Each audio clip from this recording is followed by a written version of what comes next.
Hello, thank you for joining. Thank you for joining.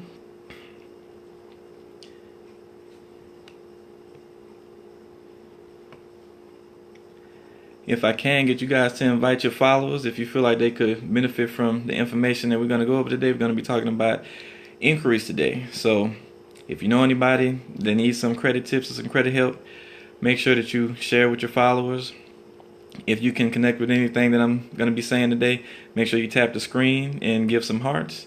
And if you don't know who I am, I'm Will Frazier. I'm the credit guru. I'm also a credit expert and coach. And I'm basically here to give you credit tips to help you change your mindset and hopefully change your score. Thank you for joining Icy Diamond 15. If you don't know who I am, as I just said, I'm Will the Credit Guru, Credit Coach. How you doing? If you guys don't mind telling me where you may be from.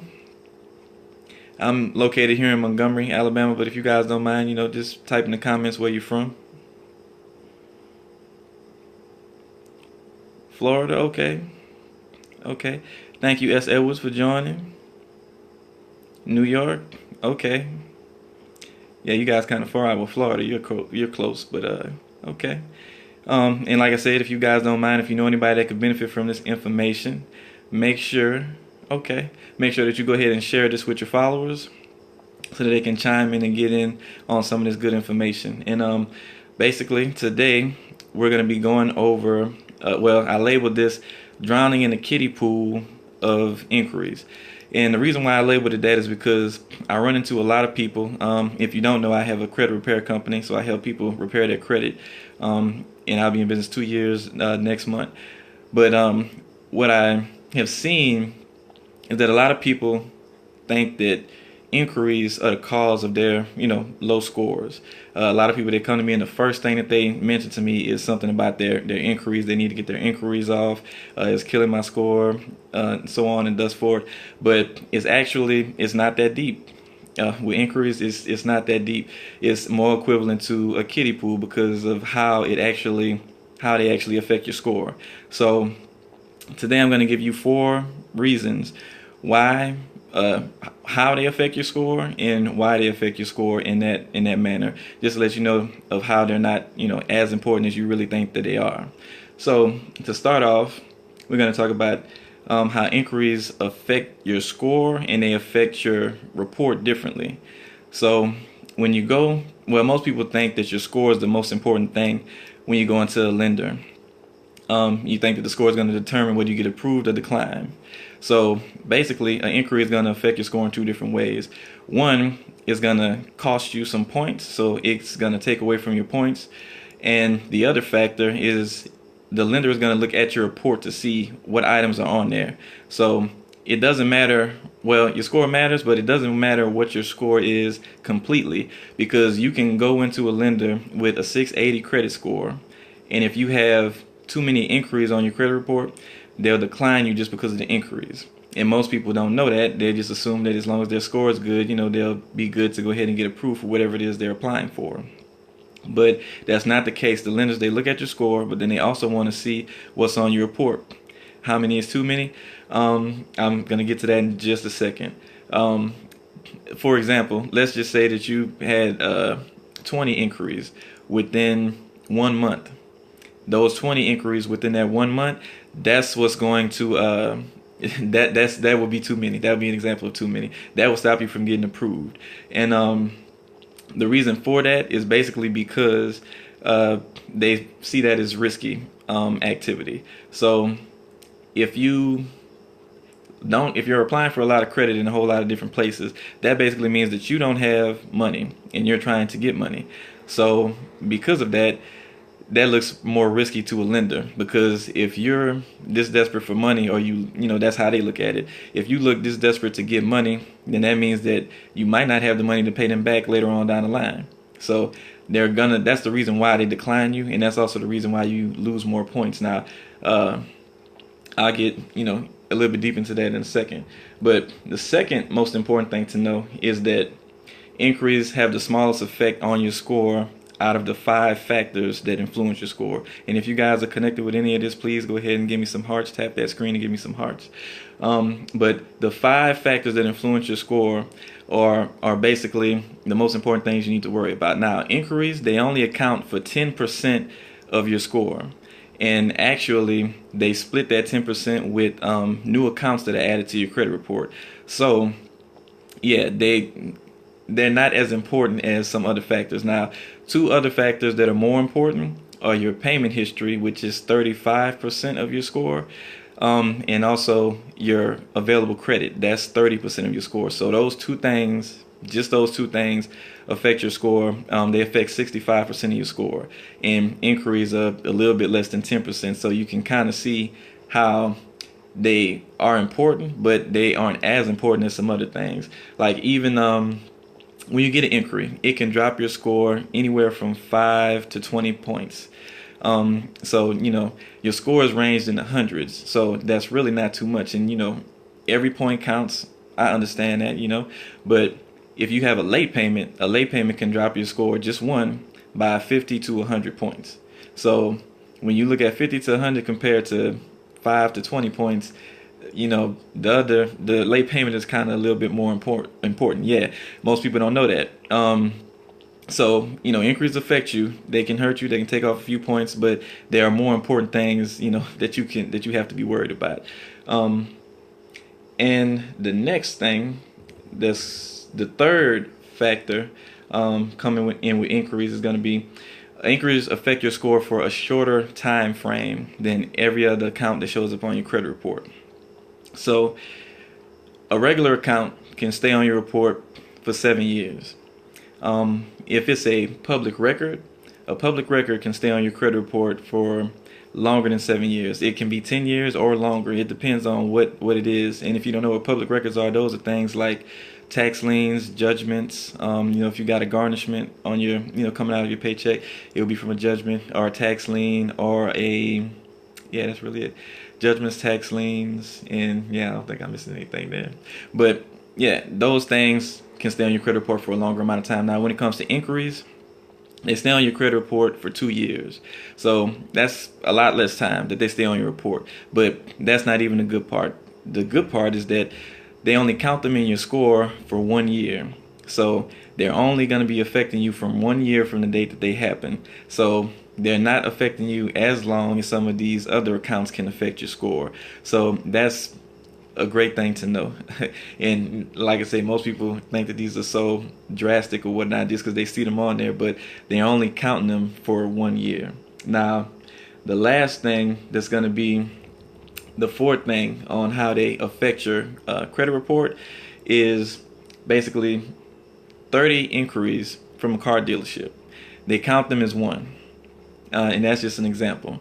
So if you have you've been to the dealership before, and in most cases, if you going in for the first time, they don't really tell you that they're about to shop your credit with a whole bunch of lenders just to try and see who's gonna, take a risk on you and give you a loan. But when they do that, every person that's checking your credit to see if they're gonna give you a loan, that's putting an inquiry on your report, and they can pile up really fast in one day.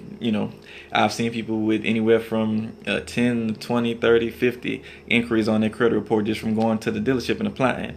And most people, when they see that on their credit report, it's like they're about to have a heart attack because they think that they're really going to be affected pretty drastically by it. And I could understand why you would think that, because that's a lot of inquiries.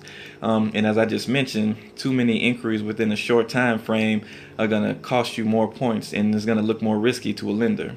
But the way that the FICO scoring system actually works, when you go to auto dealer, when you go to apply for auto loan or mortgage or a student loan, no matter how many you get, as long as they are all within a 30-day time frame, they're only going to count them as one inquiry. And the reason why they do that is because they look at consumer behavior when they come up with the way that they're going to calculate your score. So they know a consumer, when you're looking for a mortgage or a car, you're going to go to a few different places to try and see who's going to approve you or who's going to give you the best interest rate.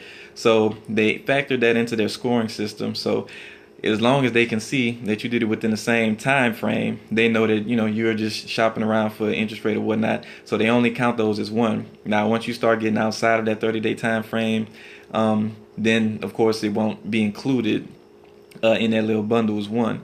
So it'll start affecting you separately. So that's a key thing that you need to know to make sure that you don't get too scared, when you see that happen, because it's not going to affect you drastically. It's not going to keep you from being able to do too much, as long as it's a car, house, or for student loans. Now, the most important thing that you can do with this information is make sure that you remember this stuff and come back to the replay, write it down if you have to, but make sure you remember this stuff because like I said, it's not going to be that much of a problem with you having inquiries. You just want to make sure that you don't have too many within a short time frame. I wouldn't get more than 3 within a month. And if you do get that 3 within a month, I will wait quite a few months before I apply for something again. Only time that you really shouldn't be worried about the inquiries, I would say, is if you're trying to build up credit, because if you don't have any credit on your credit report, you're not going to have a good score, and you have to have something current. So if you don't have anything good on your credit report and you need to go out there and get some credit cards, you need to see, you need to go ahead and do whatever you have to do, inquiry wise or not, to make sure that you get some credit to build up your credit score. And that's really it. What I have for you guys today, just to go over what we covered. Basically, inquiries, they're not that deep. It's not that much of a dramatic effect that they have on your score. They affect your scores. They affect your score separately from your report. So lenders are going to look at what's on your report despite what your score is. So it doesn't matter how good your score is. If you have a bunch of inquiries, you will get declined just for that reason.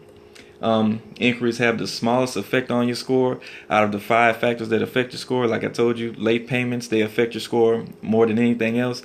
50 to 100 points just for one late payment, compared to 5 to 20 points for an inquiry. Inquiries affect your score for a shorter amount of time than any other account that shows up on your credit report. Most accounts are 7 to 10 years or more than that.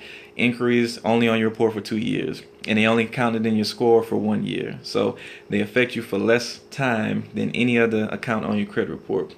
And most importantly, if you apply for a mortgage, car, or student loan, it's not going to hurt you as bad as it looks. All of those inquiries, as long as they're done within a 30-day time frame, they're going to be counted as one. So you're still going to be good as far as going and getting approved for other things. It won't hurt you that bad. So just remember, they're not that deep. And the best thing that you can really do to try and improve your credit, if you need help improving your credit, is make sure you check your credit. Make sure you check your credit. The easiest thing that you can do is check your credit, at least on a monthly basis. I have all of my clients, and I use this myself, credit monitoring services, because they update every month. You can see what's going on with your credit. Every month it updates, and you get email alerts if something changes on your credit. And I mean, you can't fix what you don't know. So if you never look at your report or your score, you'll never know where you are. You'll never know what you need to do to get where you need to be. And eventually you're going to need to use your credit for something if you haven't by now.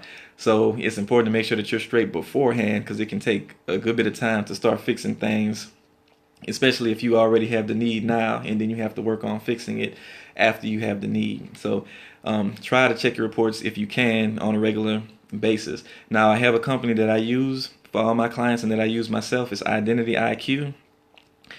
They normally do have a pretty high sticker price on what they charge, but I get a discount because I send a lot of clients to them. So if you want to check your credit report for very low price, it's only $1 just to check your credit report. If you can go through this link that they provided to me, it's ow.ly/QQ10R. So I'll tell it to you again. If somebody can, please type it on the screen. It's ow.ly/Q's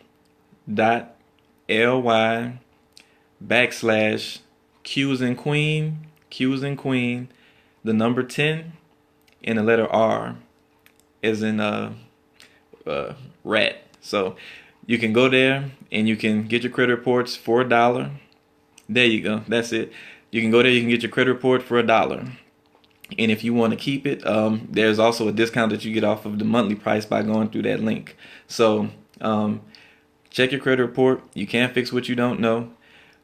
If you guys have any questions, you can always find me on Facebook. Send me a message.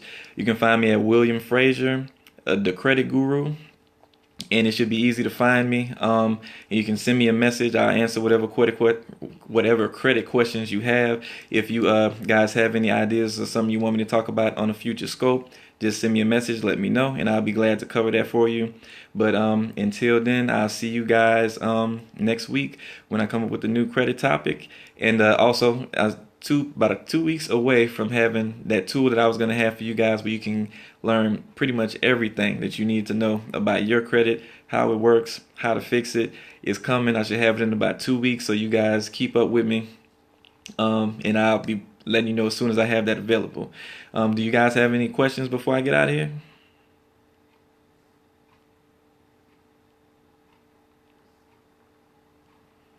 Any questions? No? Okay, well, thank you for staying in and sticking with me. I hope you learned something useful today. But since you guys don't have any questions, I'll go ahead and I'll close out, and I'll see you guys next week. Send some people to the replay if you feel like somebody else could benefit from this information, and I'll try and bring you guys some good credit topics next week. I'll see you guys next week.